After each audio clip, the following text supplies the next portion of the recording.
the person who speaks to you now, who comes to arrive to talk, is Henri, an old man. Has entered this space, and he is not dressed like a priest because this is not a movie. He is just wearing ordinary clothes, but he is the ancient priest of the church, who was living here as a kind of as an old leftover long ago. And he usually does not bother Livia or interfere in any way. He is just treated with respect. You take care of him and feed him and things like that, and he just minds his own business usually. But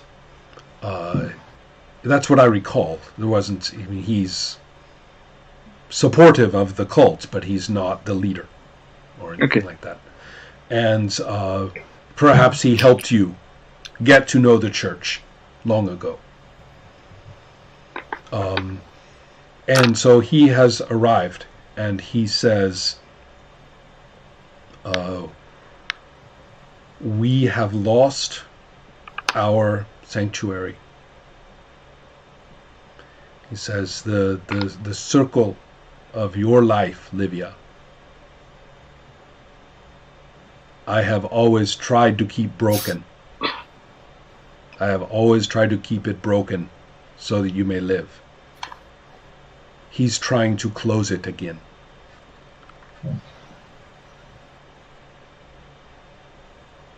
Because I'm pregnant? He reacts a little bit and he says, oh, so that's why. What's going on? Henri says, come with me. I have some old photographs to show you. I'm kissing Omar like, oh, you really are the love of my life. Oh, okay. Like, Well, it's true. I mean, it's metaphysically true. Gregory, you are such a romantic player. Yeah, This is I mean, is this what happens when you play werewolf or vampire? You are running around kissing everybody? I mean, what's... No. Okay. But it was... Okay, so I think Omar is going to take a much-needed rest, and Epiphany will make sure that absolutely nobody comes into this room ever. Okay. And Jasmine, although you have not been really paying too much attention to Jasmine since you fed her, you now realize that Jasmine is... what is the word I want? Filling you with your potential abilities. You have all the things that Jasmine lets you do. You have, it's like you can almost feel them ready to do in your body. Yes. Could I take like one bag of insects? I see a little pocket full of little okay, but in English their real name is woodlice, but we don't call them woodlice ever. Okay. We call them roly-polies. Oh, that sounds like a candy. That's right? Perfect. Yeah. Or we call them, well, a lot of different things. They are the little crustaceans. They're actually not insects, they're crustaceans. And with that roll into a little gray ball. Yeah. Perfect. Yes. So just right for scooping up a handful and putting into your pocket, and they will just wiggle there. Yeah, okay. Great. And I say, like, bring them, but make a donation to the church. That's right. And I'm like very serious. Mm-hmm. Okay, Henry, I'm following you. Okay. So now we have a little bit of conversation, I think. Let's check the time and see where we are. Ooh. Okay. We should go a few more minutes. And so the Henri has a place to stay where apparently he feels most comfortable. It's almost like a homeless person's lair. It's not quite it's not like an office or a nice little bedroom or anything like that. It's a place where almost where he can go hide. And it's not that clean. So he will pull out some things, and they are stuffed in an old bag. And so when he pulls out this bag, it's clear. It's like an old, like a little travel bag. That's very old style, very, very. It's cloth and has a broken zipper, and is. And so he will pull this out, and you will find some very interesting things in it. You will find that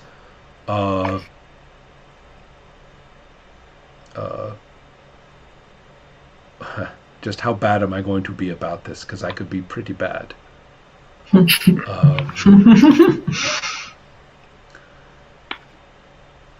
You will find, first of all, that you have no information in these papers about your father.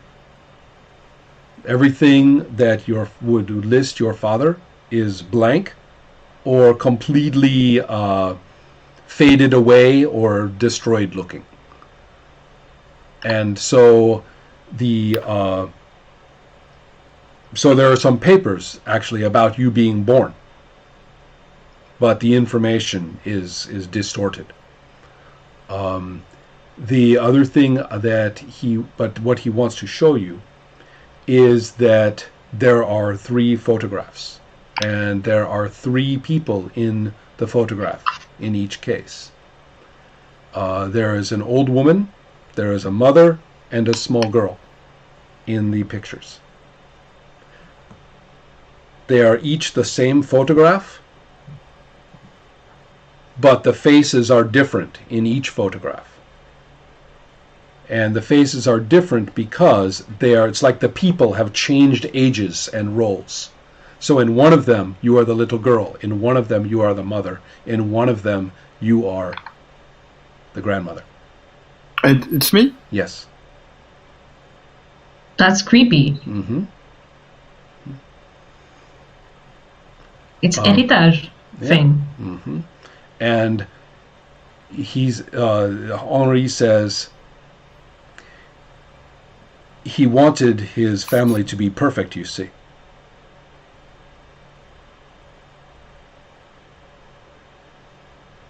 And he came up with you?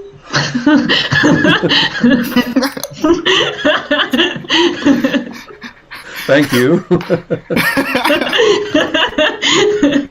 Well, if you didn't tell me that I couldn't come, I followed you. Mm-hmm. No, of course you did. Yeah, no, of course you did. But I just find this extremely amusing. So, yes, Chloe identifies the situation as extremely creepy and then makes a joke which completely relaxes you. Completely relaxes everything. So yeah, that's what happened. Mm-hmm. Although it is actually an important point. Make a lore roll. That line, what you said, is worth a lore roll right now from Livia. No, sorry, from Chloe. Oh, really? Yeah. Okay. Mm-hmm. 5. Okay, let's see what happens. Oh, not so good. You only have a lore of 1? No, I have 2 okay, in lore. But 5, okay. So, all right.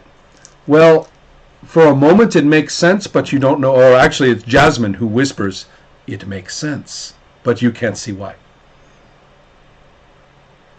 I'm saying why. Jasmine? Mm-hmm. Why? Jasmine says, "She is not perfect, so she may live." Oh, otherwise she would be like Adam, right? Beautiful. Get it? I don't understand anything about this. Well, Adam is perfect now that he's a statue. And so I guess he doesn't want you to be perfect so you can be alive. No, So you broke what Henri said was that he does. He's referring to he in some way. Mhm. He says he doesn't want you. He said he wanted a perfect life, a perfect family. So you know my father? Henri, sorry, Henri laughs a little bit and he said, "I married him to your mother." Really? Where is he? He says, "Gone." And he uses the voice in a really terrible. You know how only an ancient French priest could possibly say "gone" in this scary way in an old church, in an old ruined church. It must be the scariest answer in the history of dialogue, because the way he says it means that he is gone, as if in order to. He says gone. You see. He had to go. I mean, in English, I don't know how to say it in France, but had to go is a very negative phrase. It means that person had to be eliminated. But I know he's alive. I know it.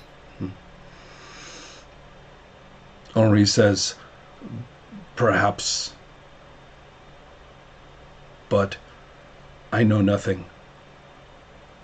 I am very Can I old listen in to my-" his... Mhm. Sorry. Go ahead. Can I listen to his heartbeat to see if he's lying? No problem at all. You don't even have to roll. Henri is not lying, but he is also disoriented, and his mind has almost been blasted apart by the things he has witnessed. So he is really just content to live in this hole and to go down to the church and pray and maybe lead a little bit of a mass or something with nobody there, and then go back and sleep. There's not much left of him. So you broke my life on purpose?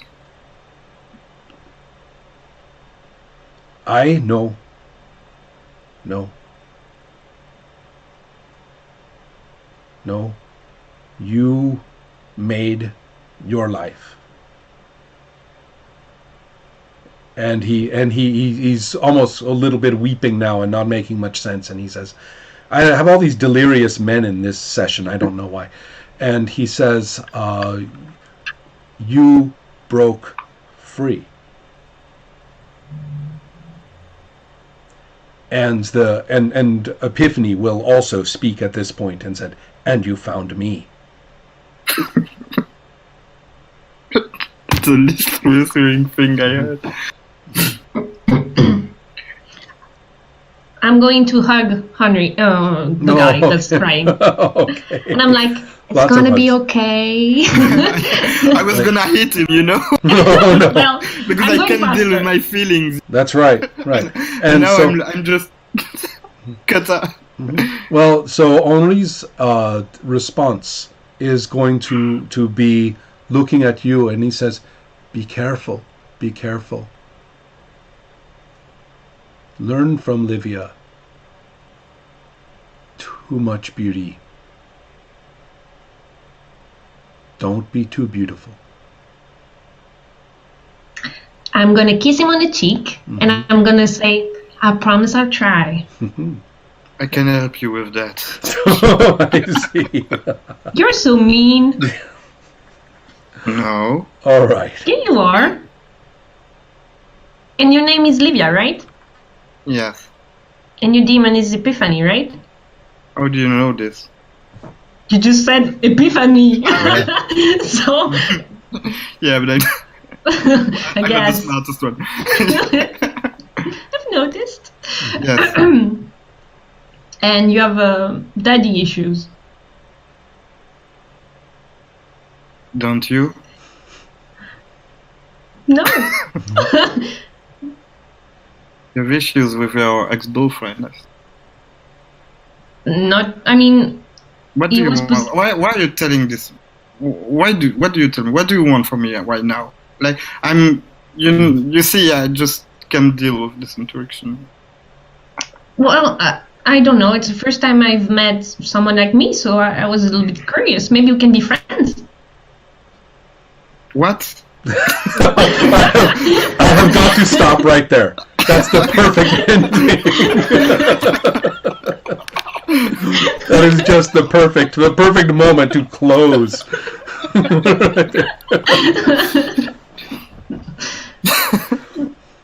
That's what I think. Yeah. Because right now Chloe does seem like the nice girl from next door who just dropped in for no reason, but that's not true. Okay.